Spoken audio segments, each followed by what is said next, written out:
Shalom Bapak Ibu dan Saudara-saudara dimanapun kita berada. Mengawali setiap aktivitas dan pekerjaan kita, marilah kita mempersiapkan hati pikiran kita untuk mendengarkan firman Tuhan yang menjadi dasar setiap kehidupan kita. Marilah kita berdoa. Kasih karunia dan damai sejahtera dari Allah Bapa kita dan dari anaknya Tuhan Yesus Kristus menyertai kamu sekalian. Amin. Bapak Ibu dan Saudara-saudara yang dikasihi Tuhan, firman Tuhan yang menyapa kita pada hari ini tertulis dalam kitab Bilangan pasal 23 ayat 19, demikianlah dikatakan. Allah bukanlah manusia sehingga ia berdusta, bukan anak manusia sehingga ia menyesal. Masakan ia berfirman dan tidak melakukannya, atau berbicara dan tidak menepatinya? Demikian firman Tuhan. Bapak Ibu dan Saudara-saudara yang dikasihi Tuhan, terkadang dalam setiap kehidupan kita sering mendengar bahwa orang Kristen itu adalah orang yang menyembah manusia. Dan banyak juga yang menjudge atau yang menetapkan, menyatakan bahwa orang Kristen itu adalah agama menyembah manusia. Padahal sesungguhnya itu adalah cara berpikir yang terbalik, yang tidak memahami bagaimana kehadiran Yesus Kristus menjadi manusia di tengah-tengah dunia ini.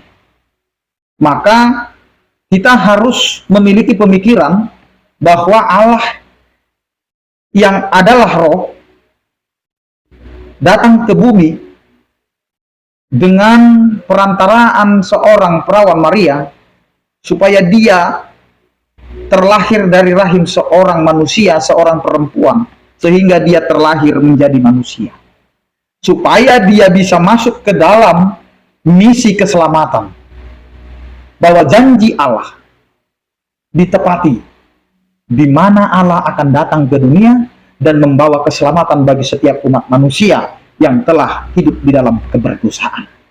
Karenanya Bapak Ibu dan Saudara-saudara, maka jelaslah pernyataan firman Tuhan hari ini. Allah bukanlah manusia. Dia bukan manusia, tetapi dia adalah Allah yang adalah roh menjelma menjadi manusia. Meskipun Alkitab selalu menggambarkan Tuhan itu seperti manusia, karena yang mau diceritakan adalah manusia yang mau diselamatkan dengan Allah yang menjadi manusia. Jadi Bapak Ibu dan Saudara-saudara, kehidupan kita ini adalah kehidupan yang telah diselamatkan, yang telah dibenarkan dan dilayakkan oleh Allah, bukan oleh manusia. Karena Allah bukanlah manusia sehingga ia berdusta, bukan anak manusia.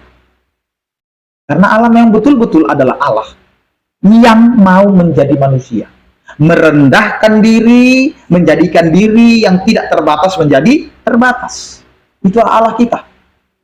Dia mampu menjadi manusia untuk menyelamatkan umat manusia. Maka dia tidak berdusta. Dia tidak berdusta untuk jati dirinya. Dia tetap Allah walaupun dia sudah menjadi manusia. Bapak Ibu dan Saudara-saudara, meskipun banyak orang yang tidak mau mengenal, tidak mau menerima, tidak mau mengakui bahwa Allah kita itu adalah Allah, Yesus Kristus itu adalah Allah, dia tidak menyesali jati dirinya, kepribadian sebagai Allah yang sudah mau merendahkan diri menjadi manusia yang berdosa. Bapak Ibu dan Saudara-saudara, di manakah Allah yang seperti Allah kita? Dia adalah Allah yang telah menyelamatkan kita. Dia rela menjadi seperti kita untuk keselamatan kita. Maka, apa yang bisa kita katakan terhadap diri kita yang berdosa ini kalau kita tidak menghargai karya keselamatan Allah dalam setiap kehidupan kita? Maka hari ini jelas, Allah tidak mau hanya berkata-kata. Allah tidak mau hanya menjadi suatu wacana, tetapi dia hadir secara nyata bersama-sama dengan kita di tengah-tengah kita. Dan itulah yang mau menjadi kesaksian. Sehingga firman Tuhan ini, masakan ia berfirman dan tidak melakukannya? Karena firman itu sudah diberitakan sebagai nubuatan bahwa Allah akan hadir sebagai Immanuel, sebagai Mesias. Maka dia buktikan janjinya. Maka kita sekarang merasakannya. Apalagi kita mau menyambut Natal sebagai hari kelahiran Allah yang agung itu, rela masuk ke dalam rahim manusia dan menjadi manusia. Dia tidak hanya berbicara, tidak hanya berkata-kata. Dia tidak pernah lupa akan janjinya. Maka hari ini Tuhan mau katakan kepada kita, Dia akan menepati setiap janji-janjinya. Maka sekarang Bapak, Ibu, dan saudara-saudara, kehidupan kita hari ini, Tuhan akan tepati janjinya. Apa yang sudah Tuhan janjikan kepada setiap orang yang percaya, yang mengandalkan Tuhan dalam hidupnya. Allah hadir untuk keselamatan kehidupan umat manusia yang percaya kepadanya. Maka percayalah, Allah kita adalah Allah yang hidup, yang mau menjadi manusia. Allah kita bukan manusia, tetapi mau menjadi manusia untuk keselamatan manusia. Amin. Kita berdoa. Terima kasih Tuhan atas penyertaan kasih setiamu yang memberkati setiap kehidupan kami. Engkau berkarya, Engkau rela merendahkan diri dari kemuliaanmu menjadi manusia yang fana dan hina. Engkau menyelamatkan kami, karena itu Tuhan kami sambut keselamatan yang telah Engkau berikan. Ajari kami untuk memakai keselamatan itu untuk menjadi berkat dan menunjukkan kebaikan-Mu di tengah-tengah dunia ini. Ya Tuhan, berkatilah kehidupan kami, keluarga kami, anak-anak kami, pekerjaan kami, agar apa yang kami hidupi, lakukan, lalui, itu adalah untuk kemuliaan bagi nama-Mu.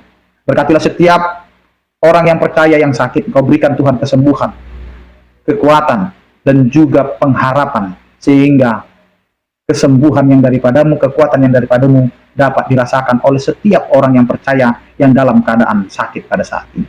Yang berduka Engkau berikan penghiburan, yang bergumul Engkau berikan penyertaan kasih setia. Terpujilah Engkau ya Tuhan. Anugerah Tuhan kita Yesus Kristus, kasih setia daripada Allah Bapa, dan persekutuan Roh Kudus itulah yang menyertai kamu sekalian. Amin. Selamat beraktivitas, tetap menjaga kesehatan. Salam sehat dari kami, Tuhan Yesus memberkati. Horas.